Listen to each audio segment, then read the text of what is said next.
The Athletic.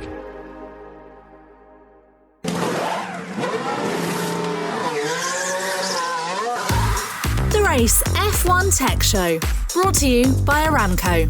We explain how driver-in-the-loop simulators became key to F1 success, delve into Aston Martin's recent slump, and tackle your questions on car development and pneumatic valves.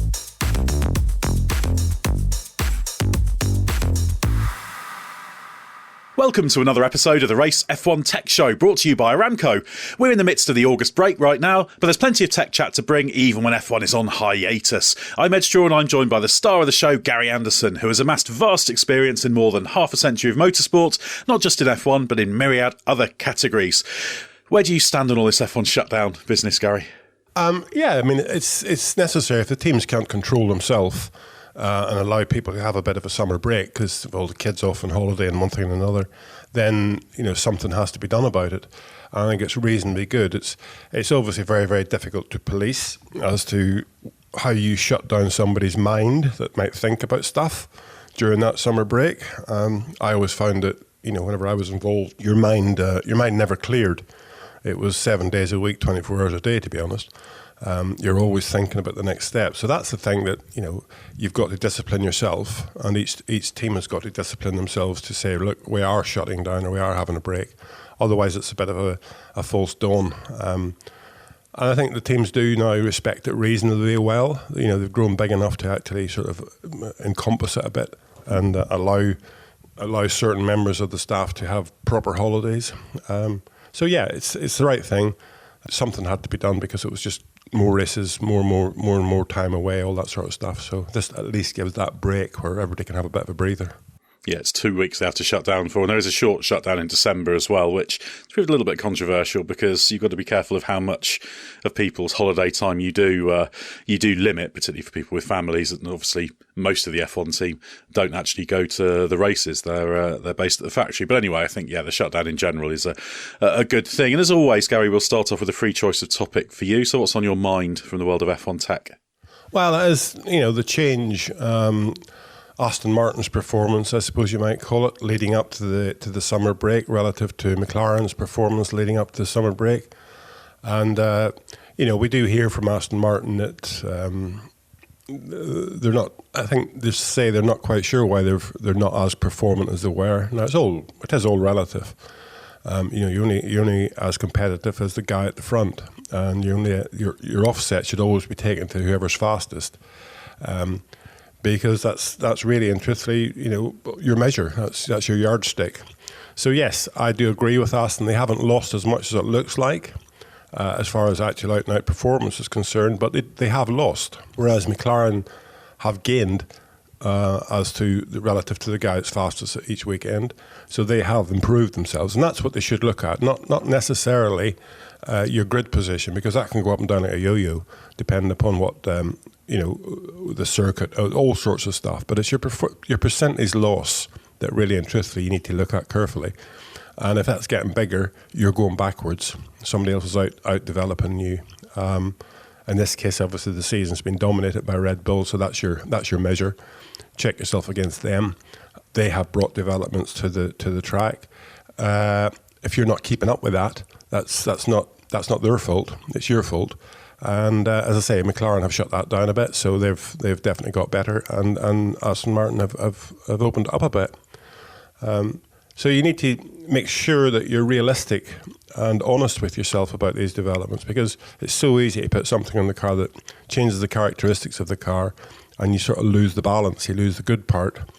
You might gain more downforce, you might gain all sorts of stuff, but there's always a loss in there. And it doesn't matter whether you gained more, if the stopwatch doesn't say that, then you've got to scratch your head and think again, because that's one of the things I always say. It's the sort of philosophy of the aerodynamic package that gives you the performance. And if you've sort of got a good philosophy, but you go the wrong direction with it, then you bring in some bad characteristics. And so I'd say Aston Martin need to look deeply at that to make sure they haven't done that.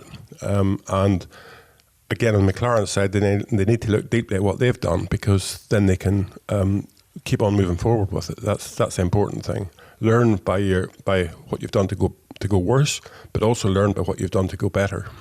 Yeah, I think it's an interesting case study, the Aston Martin situation. I spoke to Mike Crack after the Hungarian Grand Prix where they struggled. They were 9th and 10th. And he said that race was a bit of a reality check because even after qualifying, they were quite optimistic. But I think they thought their race pace would be much, much better. So I think they have been slightly surprised by how they've fallen back relatively. Obviously, Fernando Alonso's pointed to the tyre change, but nobody else in the team seems to be going with the tyres as the cause of that. The change is too small, and indeed, up and down the paddock, teams are fairly happy that the change was negligible in terms of its impact. So I think it's just a simple question of just putting performance onto the car, isn't it? And obviously they had quite a well-conceived, fairly even car, obviously stronger in the slower and medium speed corners. It was a little bit draggy. They've chipped away a little bit at that as well.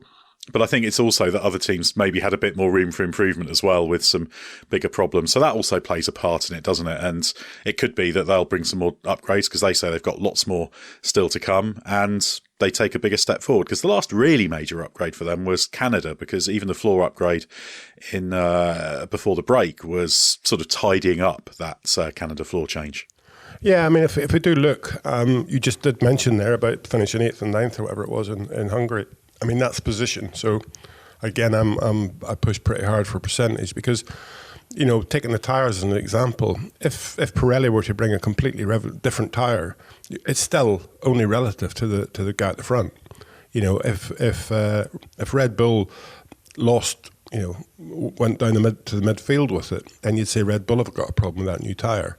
And if suddenly, you know, I don't know, Haas were the top with the hot shoe, then you suddenly say, well, they got an advantage from that tyre. But as I say, it's all relative. So as long as you've got continuity and all the teams are getting the same change in the tyre, then you've got to just respect it. You've got to sort your setup around that given tyre, and you're still competitive against the guy at the front, which again, as I say, is Red Bull. Now, if we take those last circuits, you know, Montreal, Silverstone, Hungary, Spa, they're all very, very different circuits. They all require a very different car, to be honest. You know, you need different characteristics from each of the cars to go better at each circuit. Hungary with its long corners, you need, you know, good balance mid corner. It's you know, the fast sweeping stuff of Spa and Silverstone, Montreal straight line speed. So there's different things that make up the jigsaw at those circuits, but that's the team's job to get the car optimized for those different tracks, and that's like McLaren didn't at Spa. They had a good car when it was wet and they needed the downforce, but they didn't have a good car whenever it was dry and they didn't need the downforce. So the team's job is to optimise each car for each track and get the best out of it. So I think we have to wait and see if they do come up with some mods, but I do think they've lost some of the good from the Aston Martin at the moment. Yeah, I think that's the challenge with these regs, isn't it? With the ground effect floors and the ride height sensitivity and all those things, it's very, very easy with these to seek gains and the trade-off isn't quite right. And it doesn't seem like the characteristics of the car has surprised them, but I think they expected a better net performance out of the characteristics they've gone after, if you want to look at it that way. Yeah, I mean, anything that's using the ground as its sort of second surface, I suppose you might call it, it will have massive characteristics changes depending upon how you influence the flow in the underfloor and the front wing. So you got to be very careful with that, because no matter what wind tunnel you got or what car is out there still has to be a little bit of gut feel with a lot of stuff on the underfloor of the car. And I think that's where Red Bull gain a little bit. They've got a slightly better gut feel as to how to optimise that working in that environment.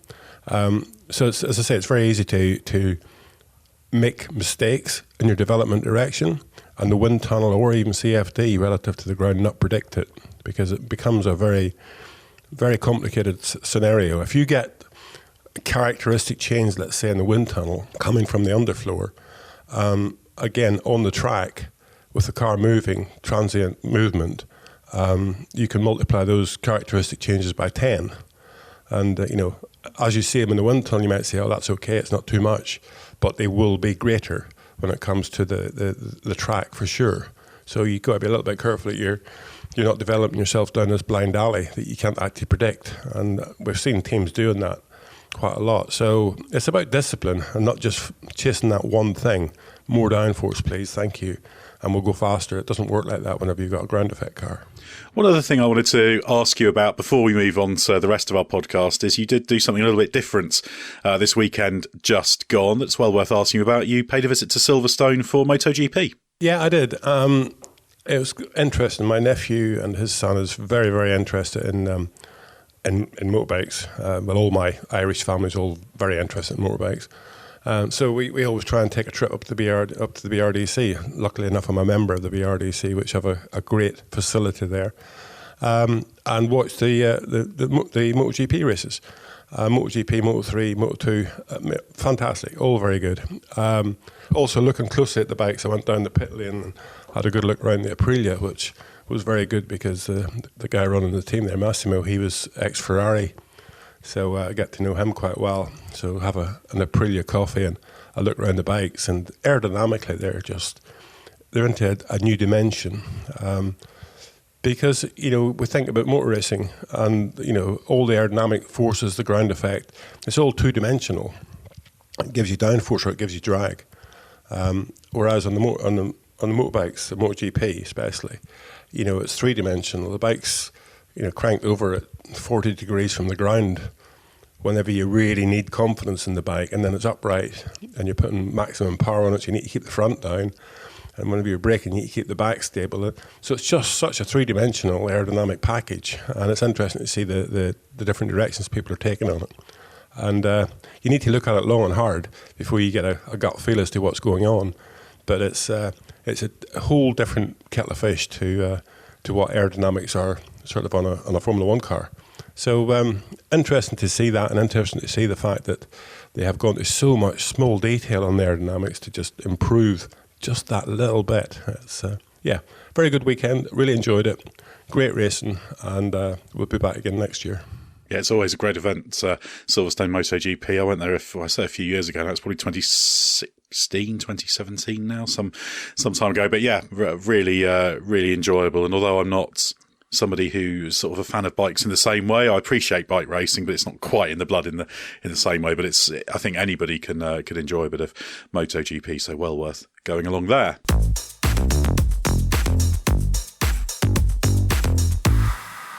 Well, our main topic in this episode is driver-in-the-loop simulators. DIL technology has become increasingly important in F1, and as we'll hear in our interview, it's not just about having the driver in the loop, but also software and hardware increasingly. What do you make of the rise of driver simulators, Gary? I imagine when it was being pioneered in F1 by the likes of McLaren in the 90s, there was some scepticism.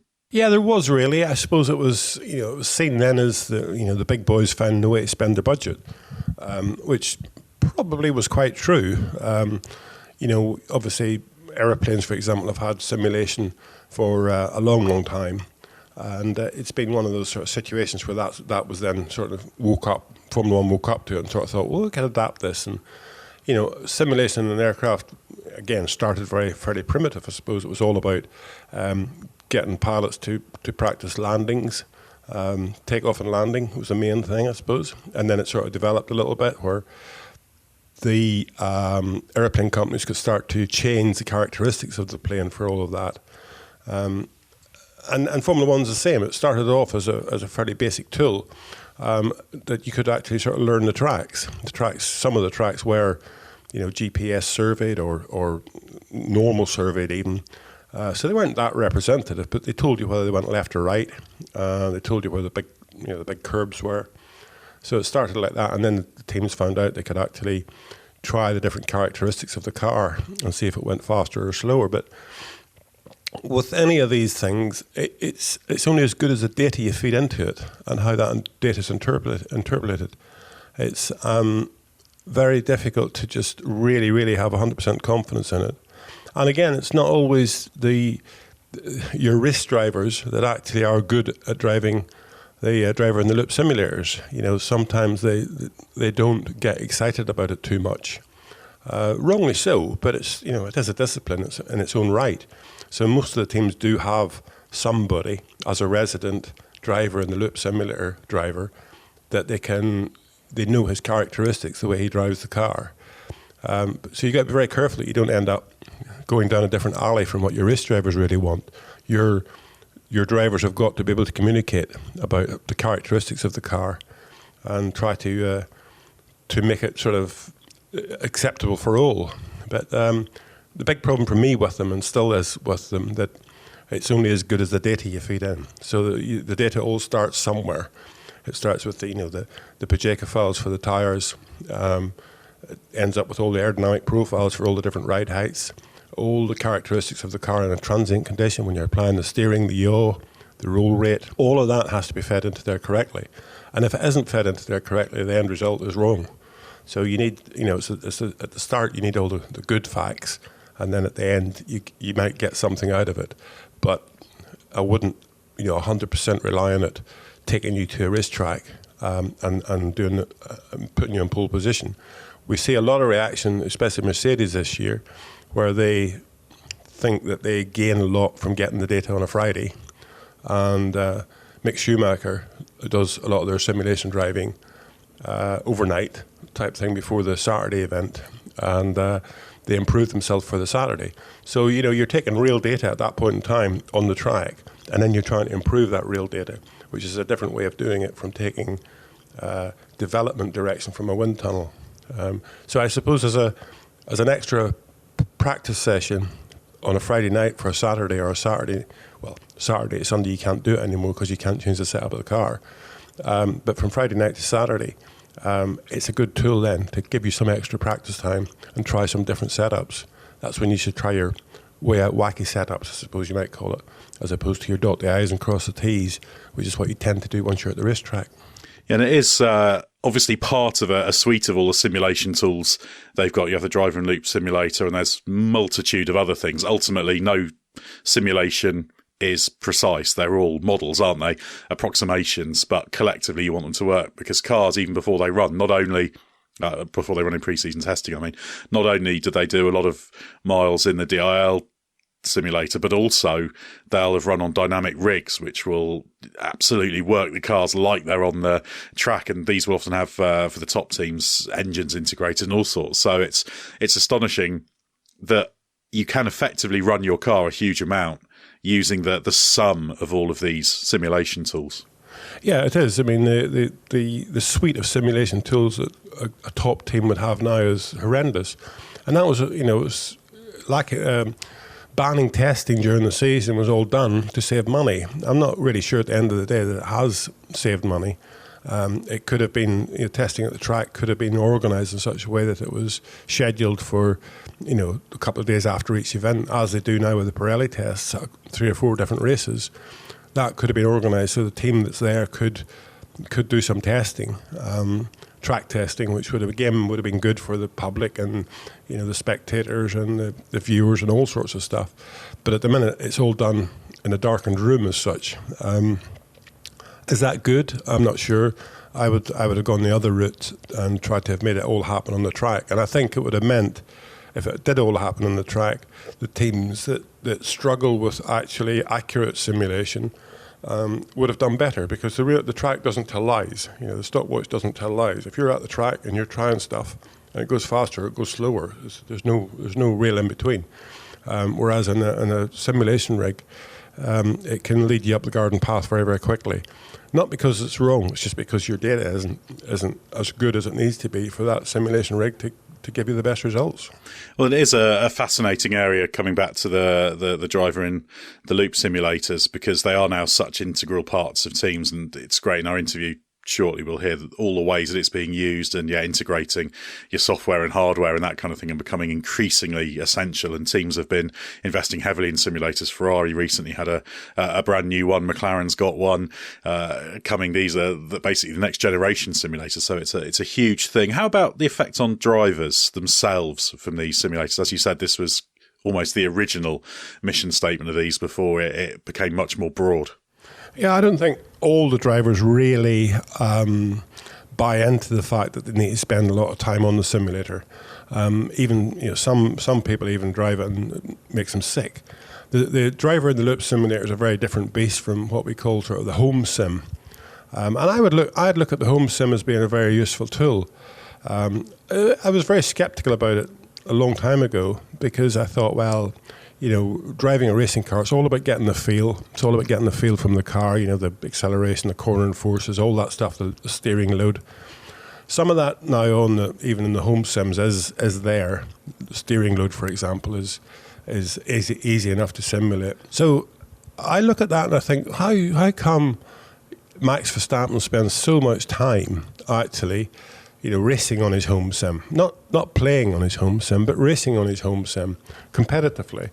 And I just wonder if that actually, helps him to be able to drive a car with less feeling than you get from a real racing car. The one characteristic of the Red Bull that we know is it has this huge amount of anti-dive and anti-lift rear suspension, and all of that ends up taking away from the driver inputs, I suppose, that the car should give him. But we always know that Max, from lap 1 of Friday practice, is out there and he's quick from the get-go, and a lot of other drivers struggle with that. And you can only relate Max to Sergio Perez. Sergio on his day is up there with anybody, but Max is just that step ahead, to be honest. And I wonder just if doing all his at-home simulation racing, which is competitive, because when you're racing, it's different from just going out for a practice session and just having a bit of fun. When you're racing other people, so you have a competition there. And if you can drive the car without feeling, with the limited feeling, that a home simulator would give you, then you can drive a car that's got a limited feedback. And I'm sure with all that suspension characteristic that Red Bull have to control their aerodynamic platform, the car doesn't have the ultimate feedback that a racing driver would really like. So I just got a gut feeling that Max has just got something that's, a step more of an input into his driving skills than others. And it's because he likes it. He does it because he's fun doing it. He does it because he is competitive. We've seen whenever something's gone wrong or he's lost it, how he does lose it, basically, whenever it doesn't happen for him correctly. So I think the time and effort he puts in at home is pretty impressive, and I think that really does help him when it comes to a race weekend. Yeah, it's an interesting point. Obviously a very different type of simulator to the ones we're talking about, but yeah, I think you could be onto something there. Certainly, at the very least, it reflects his enthusiasm for competition and racing, and he operates at a high level in sim racing. He's I don't think he's absolutely kind of a superstar of sim racing, but he's very, very good. He's sort of right. He's up there without being the absolute star. I mean, I have to be a little bit careful as the sim racing world. I'm interested in it. I'm not an expert in it. And I should also say I've been terrible whenever I've dabbled in sim racing. Truly, truly terrible. Far worse than I was in a real racing car. I found it much, much more difficult. So yeah, your point is interesting. You're listening to the Race F1 Tech Show, brought to you by Aramco. Aramco continuously push the limits of engineering excellence. As the global energy partner of F1, they drive a shared vision to real-world innovation that aims to lower emissions, enhance performance and accelerate human potential. Aramco, powered by HAL. Our guest today is Kia Cammaerts, co-founder and technical director of Ansible Motion. His career in motorsport stretches back to his early days with Rolton March in the late 1980s. He then worked as an aerodynamicist for Team Lotus before working as a freelance designer on myriad projects, including for the 1993 Larousse F1 gearbox. He was also involved in the Ikazawa F1 project that did significant design work but ran out of cash before it could race. But it's in simulation technology, particularly driver-in-the-loop simulators, that he spent much of his career since Ansible Motion was created in 1999. I had the pleasure of paying a visit to Ansible Motion, based in the splendid Hethel Technology Centre, just next door to Lotus Cars. It was fascinating to take a look around and to interview Kia, whose enthusiasm and knowledge about this technology was infectious. I learned a huge amount, and I'm sure you will too, from listening to what he had to say.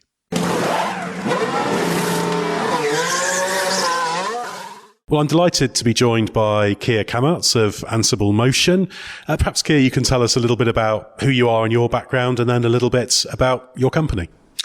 Sure. I'm technical director of Ansible Motion, and I was the founder of it back in 2009. Recently, it's been acquired by AB Dynamics PLC and is part of a much larger engineering group.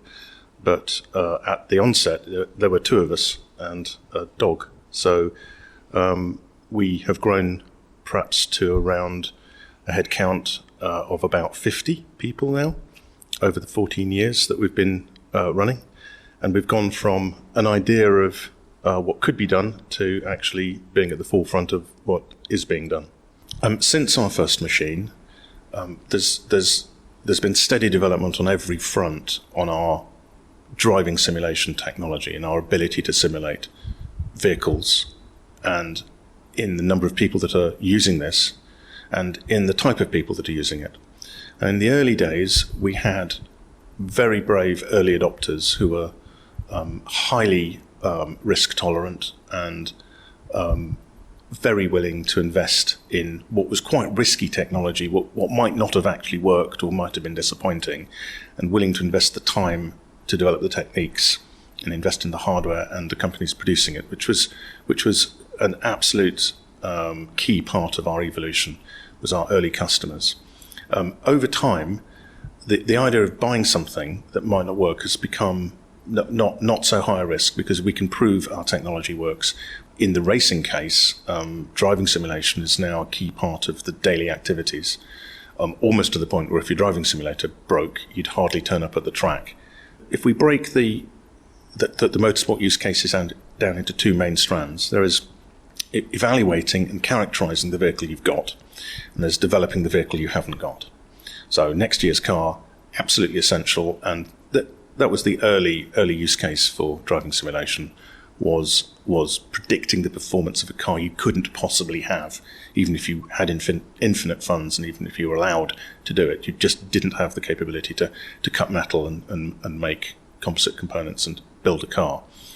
And the driving simulator, being a laboratory environment that gives you perfect information about an imperfect model, all models are imperfect, was still very much better than waiting for the real car, running it in the real world and getting imperfect data, because you never actually know exactly what the state of the system under test is in the real world.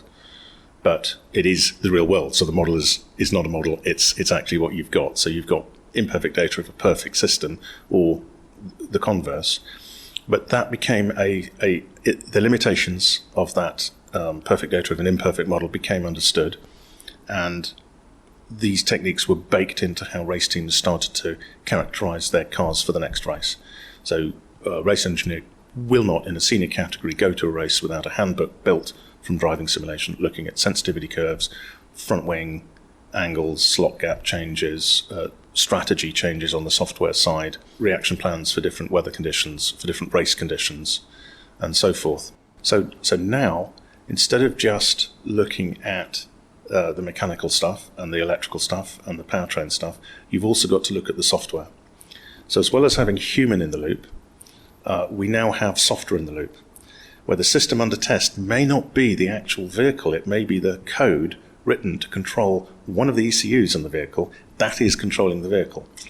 And the human is not the subject of this. The human is a piece of wetware in the loop. They are there because you can't exercise that fully offline or fully online with robot, computer model drivers, just as it was the case when I started this over 25 years ago. And this is called SIL, and you can develop software very, very rapidly with a human driver exercising the system. And there are fast model-based development techniques that allow you to rapidly model the software, instantly, more or less build code that will run in a DIL simulator, a driver-in-the-loop simulator. And that moves forward to, just before you go to production, you verify it and you use hardware in the loop. So you'll take the actual ECU or ECUs, you will surround them with electronics that stimulate them with inputs that make them think that they behave as though they are in the actual vehicle, and they will send out digital or analog signals which will be captured by this hardware-in-the-loop equipment, and they will run your development code. So you run from driver-in-the-loop to software-in-the-loop to hardware-in-the-loop, and then to production, i.e. the racetrack, in a continuous sweep. And the SIL and the HIL development give you vastly more confidence than you could possibly get with any practical amount of track testing, because of the difficulty of setting up those test scenarios in the way that you want. And that's, again, my career's moved from mechanical to everything really, mechanical, electrical and software, but so have vehicles. And we're moving towards the software-defined vehicle, where the software will dominate the performance. And the rule setters will have to pay attention to this, and this is very, very firmly on their radar now. Well, it's fascinating, the overview you've given there of actually being able to use this technology to really encapsulate everything we often talk about on this podcast, the fact that you need to not look at small areas of cars, but look at the thing as a whole. And it's fascinating what you're saying there about incorporating the software and then the hardware, because I think there's a tendency, say with, obviously we talk a lot about Formula One on this podcast, to think of the simulator as kind of either just a driving assist tool or a kind of end of process thing almost, that like you try it in the simulator to fettle setups and that kind of thing. But this is actually something that can absolutely be driving the design phase, and you're working with your software for your engine, power unit performance, that kind of thing. So I guess it shows how a driver in loop simulator is also in that wider design loop and not sort of a branch line as perhaps it was initially, and now is absolutely at the epicenter. Very much so. And the flexibility of the tool chain is such that you can use it for marginal gains where you have very small freedom to operate on small things like gear ratios, or trying to squeeze a bit of freedom to use a bit more energy from your battery, or creating a strategy to give you a slightly different end of straight behavior. Or you can use it where you have complete freedom to operate. So you look at the Le Mans, the sports prototype hybrids now, super complex vehicles, and initially, even now, you have so many different areas in which you can compromise the behavior of one system to promote the behavior of another. Lots of energy sources, lots of energy sinks, stuff flowing around inside, power flowing around inside the car. When I started, it was fuel, internal combustion, and a drive shaft. Away you go. And now you have so many different choices there. From the early days of that, it was recognized by the powertrain developers that the software control of that would dominate the effective use of all of that. And it's still the case.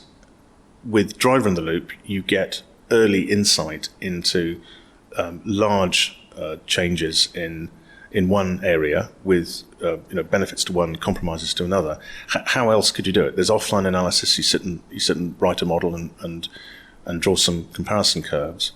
But in the end, humans got to drive it. And if the human can't extract that performance, if the transitions from one power source to another, internal combustion to motor, foundation brakes to regen, if those aren't controllable, if those don't work smoothly, if those don't work effectively, that performance can't be extracted. So the great thing about DIL is the ability to move from a marginal gain scenario to complete freedom. And we've seen that with some race car categories where quite novel systems have been developed on our tools. And of course, we see it every day with the systems that are used in production. Yeah, it's fascinating that this is something that really drives innovation in new directions. I think there's a tendency sometimes for those with a casual interest to see it as a very dry sort of scientific, taking the fun out of design, but actually it'll send you in directions you would never necessarily consider, because it'll be able to give you that empirical data that will say, actually, there's something in this direction you'd have never considered. It's actually enabled something that just wasn't practically possible before, which is the vehicle dynamicists who designed the vehicle can drive it. Because sadly, that isn't possible, certainly not in the senior categories, except on exceptional events. And they can drive simulations of those vehicles every day, and they do. So they can get a very good understanding of what those vehicles are doing and how to communicate that to the professional drivers. And this is something that just isn't possible without driver in the loop. And it's an enabling tool. What it does is it unleashes your creativity, because the cost of making a mistake in a DIL simulator is simply you have to recode the model, you have to reparameterize the model, something like that. Cost of making a mistake on a production vehicle is you have a season of misery and possibly no job. So relieving you of both of those constraints unleashes the creativity. There's a lot of methodical work. Day-to-day production stuff is all about hygiene factors, getting it right, reproducibility, configuration management. Not particularly sexy things there that everybody involved in this stuff has to know inside and out and practice. But on top of that, you can come in, have a really good idea, and you can check it out. In the old days, I worked with some fantastic designers. I worked with Enrico Scalabroni. I worked with Maurice Philippe, who drew, which would be to say designed the Lotus 72.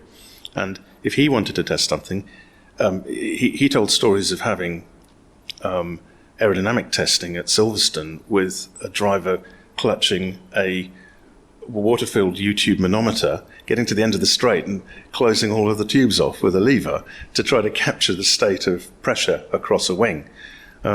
You imagine that now. You imagine minds like those now who can just go, right, turn the gearbox upside down, move the transaxle behind, ahead, let's try this wing setup.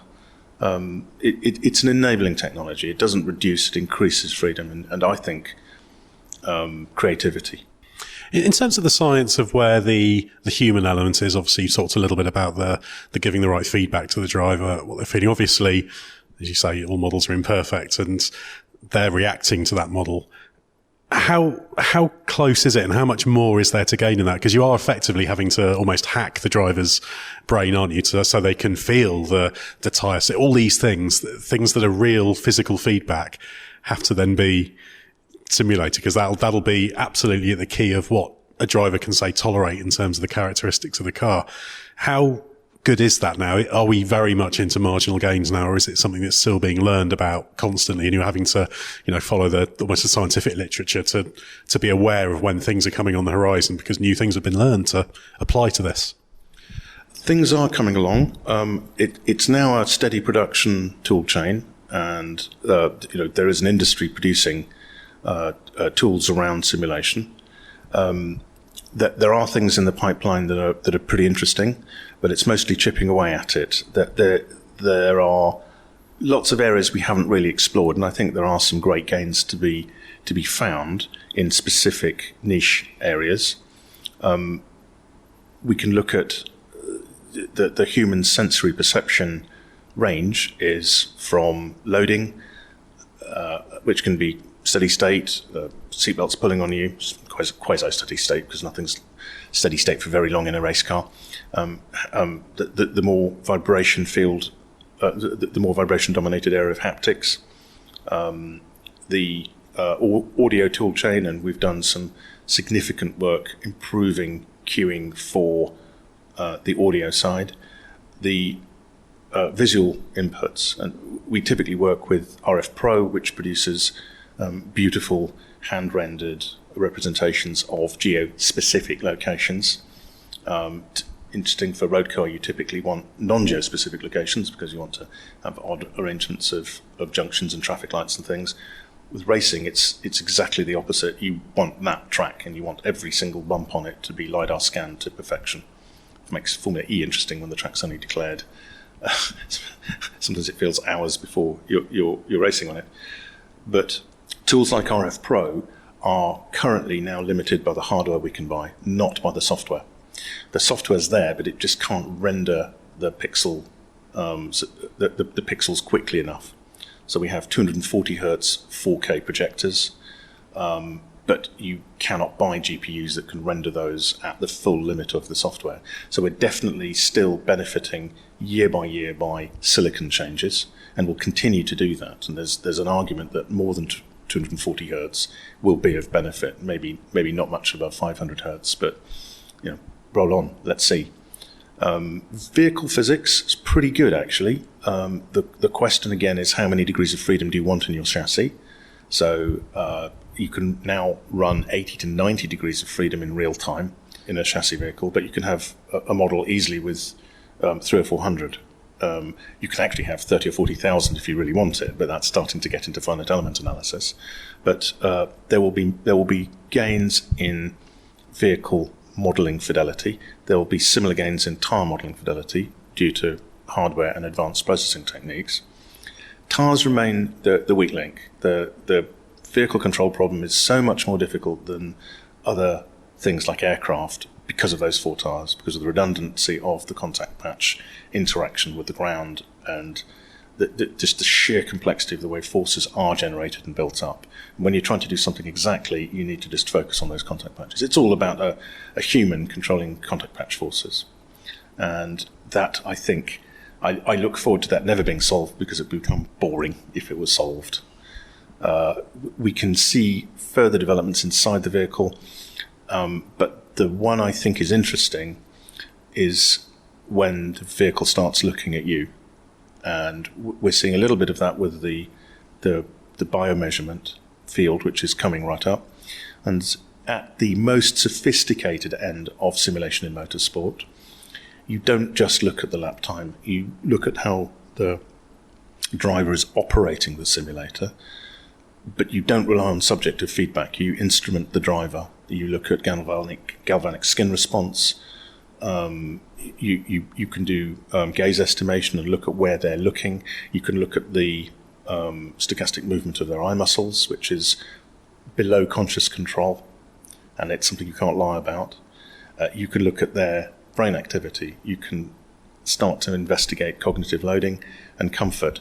Endurance race cars, for example, driver will report a certain level of comfort, and they've got to be able to keep this performance up for long periods of time. So a very peaky car that you have a bit of a moment in is not what you want.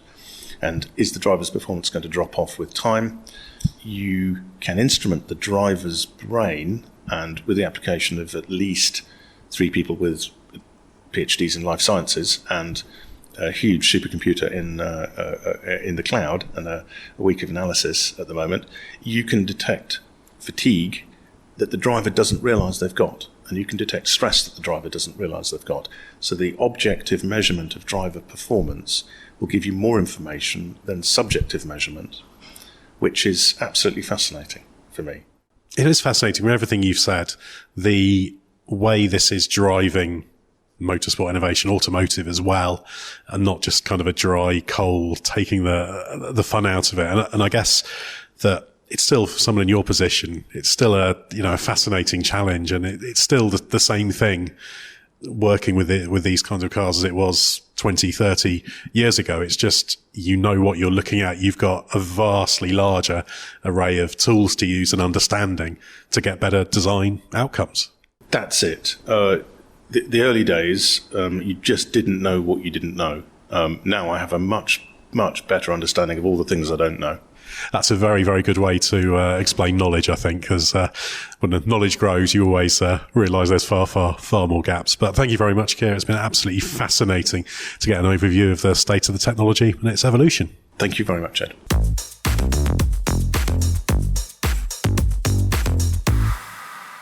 If you're listening to this podcast, you understand the value of asking questions. At Aramco, answering questions helps them engineer a better future. So if you'd like to know how something works in F1, please send us a question to answer on a future episode of this podcast. It can be on absolutely anything, F1 ancient or modern, something technical you've always wanted to know the answer to. And as I always say, no question too simple or too complicated. And sometimes the questions that seem the most simple actually elicit the most interesting answers because they really get to the heart of the matter.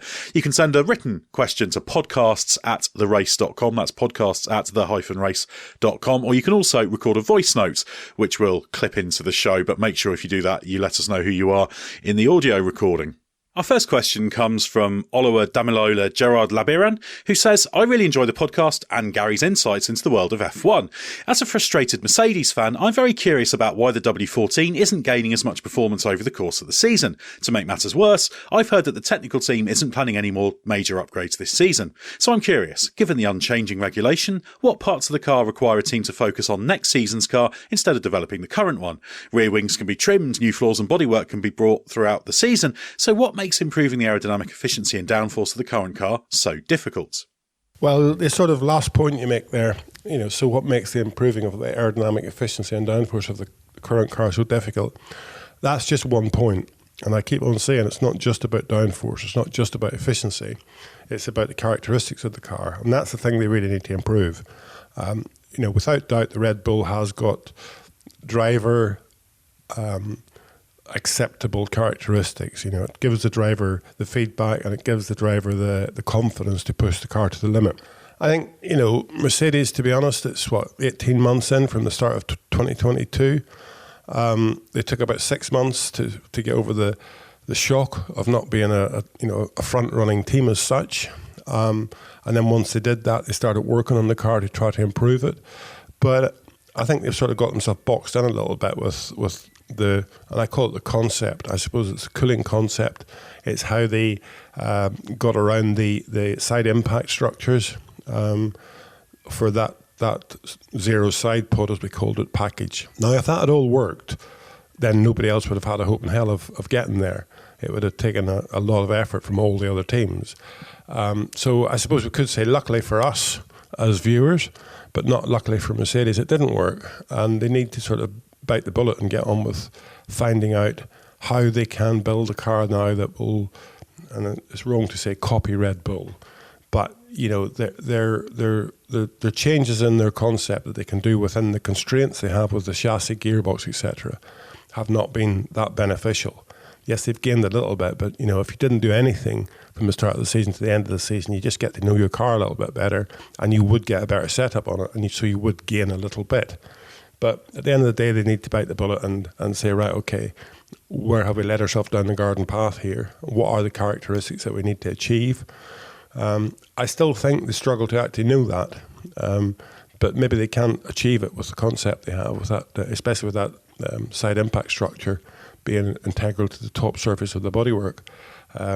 So they've obviously decided, if they're not going to do anything more the rest of this year, they've obviously decided, bite the bullet and get on with next year's car, really put the effort into it. And that's, on one hand, that's a good thing if they really do have hit a brick wall that they can't get through. But what they need to be careful is that they don't put all their eggs in one basket, and that basket isn't the right basket. And the bottom falls out of it because they start next season again poorly. So I would still be very keen to do some cut and shut experiments, I suppose you might call it. Try and keep the cost down, but see if you can get on top of some of it this year. I think there are ways of doing some stuff, but it would be, as I say, the cut and shut solution to save money on the budget cap, and also to just, it's important for the team to have the confidence that they're going in the right direction. And you don't get that if you just put your hands in there and say, right, okay, what we got is what we got. We can't make it any better, but we will next year. And that's tough. That's a tough thing to accept. Yeah, they've said that next year there will be some major architectural changes, as you alluded to the monocoque, rear suspension, gearbox, obviously integral to the rear suspension pickup points. So yeah, we will see some big steps next year. But yeah, as you say, they need to make more gains this year, and just to show they've got the understanding. The next question comes from Chad Hybert, who says, please explain the pneumatic valve system. What do the actuators look like? What is the source of the air? How big is it? Do they still use it? And if so, why? Isn't the RPM range of today's engines practical for valve springs? Why are the hydraulic systems such a point of failure? Why has nothing been developed to replace them? By the way, I'd love to see the gear shift lever back in the sport. Well, taking the last point first, so would I. And actually, it's quite funny at Jordan. They've moved on to a new factory now as Aston Martin, but at Jordan, when we moved into what was Jordan's new factory in 1993 or 94, whenever we were sort of pursuing the electronic gear change, I had a picture of a gear lever and the gear shaft from the Jordan 191 up on the wall, just to make sure nobody forgot that a gear lever was in existence at a point in time, and it's not all electronic. But yeah, I would. So I'm going backwards through your questions here. The second part, I'll take the hydraulic systems, such a point of failure. Hydraulics obviously is a liquid base. It's pressurized by a hydraulic pump, and it runs at sort of 2,000 plus psi. So it's one of those sort of things that's working very hard. It does a lot of work, in that it's the gear change, it operates the clutch, it operates the throttle system, it operates the DRS rear wing, it operates the power steering. It's working a lot of the parts of the car. So a small failure, a small leak could very easily cause you a massive problem. It's one of those things, there's no big volume in it, no big capacity, because they're trying to save the weight. Each hydraulic system probably consists of maximum of half a litre of oil. So if you get a little weep because of all those pressures, I said 2,000 psi there, it's about 3,000 psi actually. If you get a little weep, it doesn't take long to lose that oil. And then on top of that, it's all electronically controlled. So if something goes wrong in the control system as well, you hear a lot of, had a hydraulic failure, a throttle failure, a differential failure, whatever. So it's responsible for a lot of working on the car. It has a massive task to do on the car, and I'm surprised we don't have more failures, to be honest. Going on to the first part of the question, the pneumatic valve system. Yes, the RPM that the cars run now, spring valve control would not be out of the question, but it's heavier. You can't stop technology.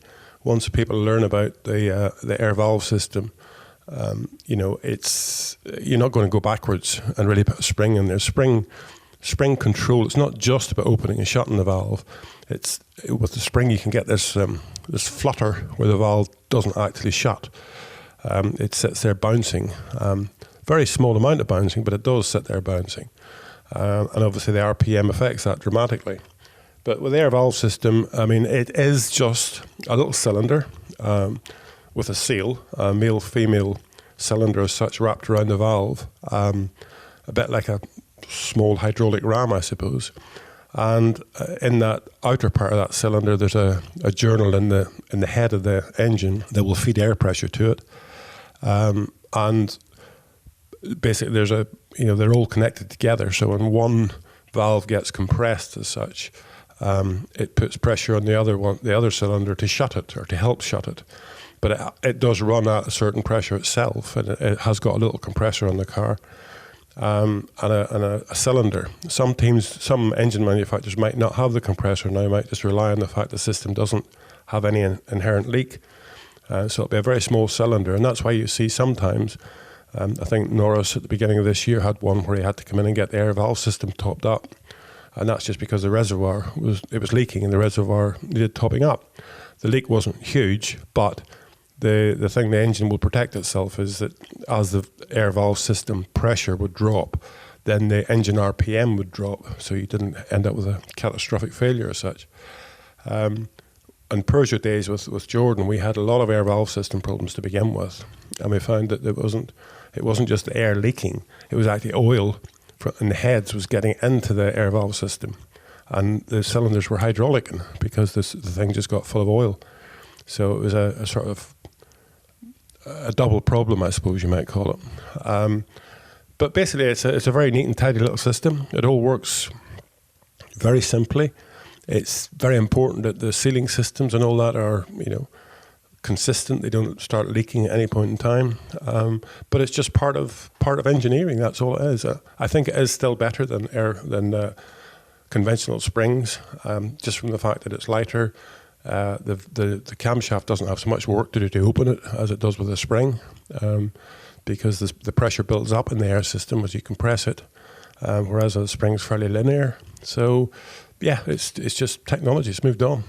The next question comes from Tim Donovan, who says, how does a team overspend on developments? A modern F1 team employs a team of designers, engineers, and produces all their own cars, bar the non-performance items. They employ those people all year round, own the factory and the machinery involved. How is it then that they overspend when it comes to developments? It cannot be that all the cost comes from buying a few more metres of carbon fibre that is then moulded and baked into a new front wing. Is it overtime? Are they having to put more money in the meter to keep the autoclaves running?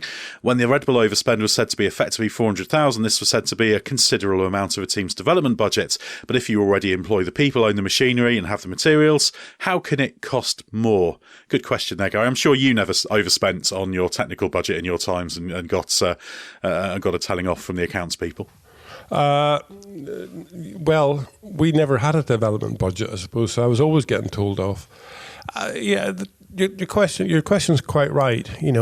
As you say, the machines, the group of people, all that stuff that's responsible for it are there.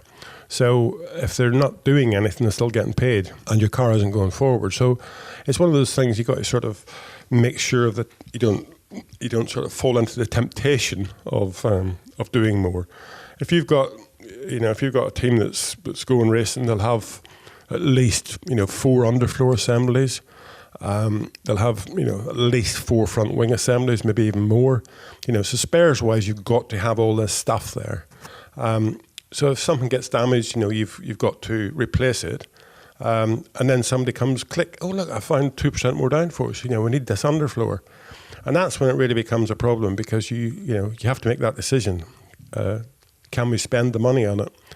And, most teams want to be competitive. So that's where they'll sort of jump in and say, yeah, let's go for it. We'll save the money somewhere else. That's the big thing, is we'll save the money somewhere else.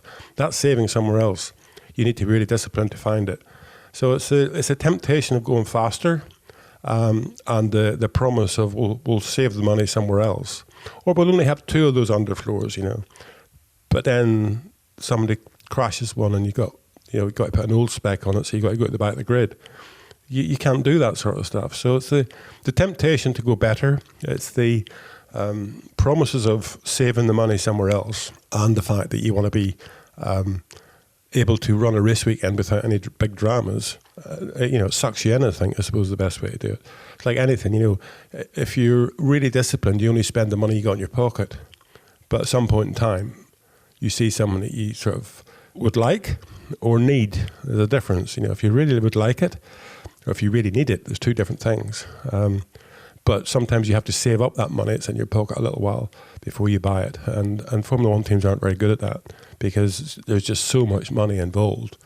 I don't know, a couple of days of a season, and suddenly you could spend 100,000 without any problem. And that just mounts up over the season. So it's very easy to spend too much money in Formula 1 by just time going past on you. Exactly, and obviously the cost cap creates those artificial limits on teams that perhaps haven't been so disciplined in working within those limits. Obviously, budgets have always been there, particularly for the smaller teams, so it's the same old challenge. Ultimately, our final question comes from Tom Rees, who is a Welshman living in Australia.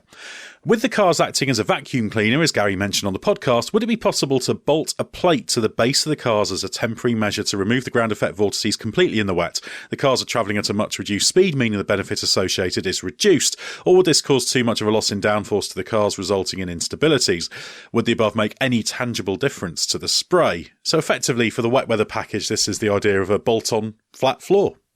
Yeah, I mean, yes, it will make a difference, but it's a massive difference. That's something that would change the complete characteristics of the car. Obviously, it could be a big insert that just goes into the ground effect underfloor. But again, as I say, that's what the car's developed around. That's what it's got its whole aerodynamic profile from. And if you affect that so dramatically, it will be massive consequences. And obviously, if you could have it in wet conditions, you want more downforce, not less downforce. So at the end of the day, you're going to sort of destroy everything you've got just because of the spray. I'm sure there's a better way of trying to control that spray to a certain level. Again, as I said, I went earlier on in this program, I went up to the MotoGP at Silverstone the weekend. And, those bikes, they're not ground effect bikes. They've got tire contact patches the size of a postage stamp relative to Formula 1 cars. So, but they still make spray. They still do generate a huge amount of spray just from the fact that they are a vehicle travelling through damp conditions. There's spray coming off the bodywork, around the driver, off the tyres picking up from the ground. So, it's one of those sort of things. Sometimes you've got to accept what you've got. You can try and trim it a little bit here and there, and I'm sure there's something can be done to reduce the spray by a bit of a percentage. But I don't think you want to get too excited about sort of having a major conversion to the car that would affect the whole aerodynamic profile and development direction of the cars that are there for the dry. You want to sort of enhance that a little bit, I suppose. Just try and trim it as much as you can. Don't think you'll ever succeed in getting rid of it completely, other than the fact that you drill 10mm holes in the track and have a complete vacuum system to suck the water under the surface and spit it out into the crowd. But it's one of those sort of situations. How far do you go? What do you do? It's impossible to really get rid of the inevitable. Yeah, certainly. I think, as far as I understand it from the FIA's project, they want something a little bit more subtle and something so extreme. The question is whether they can actually achieve that 50% visibility improvement that they want within just covering the wheels or that kind of thing. But we've spoken about that before, and there's a great article by Gary on the race website where he suggests the next step for version 2 of these spray guards, because the first one didn't work very well. So that's very much an ongoing topic. Well, thanks very much, Gary, for those excellent answers. If you've got a question for Gary, remember it's podcasts@therace.com. That's podcasts@the-race.com. We always like to get through as many of those questions as we can. So we're very grateful for those of you who send them in. And as I say, no stupid questions. So anything you'd like to know, drop us a line. Thanks very much, Gary. As always, we'll be back in a few weeks with another episode as the F1 season gets into the second half of the year. I'm sure there'll be plenty of tech talk for us to tackle there. Thanks very much to everyone for listening, and stay with us for more from Gary. You've been listening to the Race F1 Tech Show, brought to you by Aramco. Be sure to like, follow or subscribe on your favourite podcast app so you never miss an episode.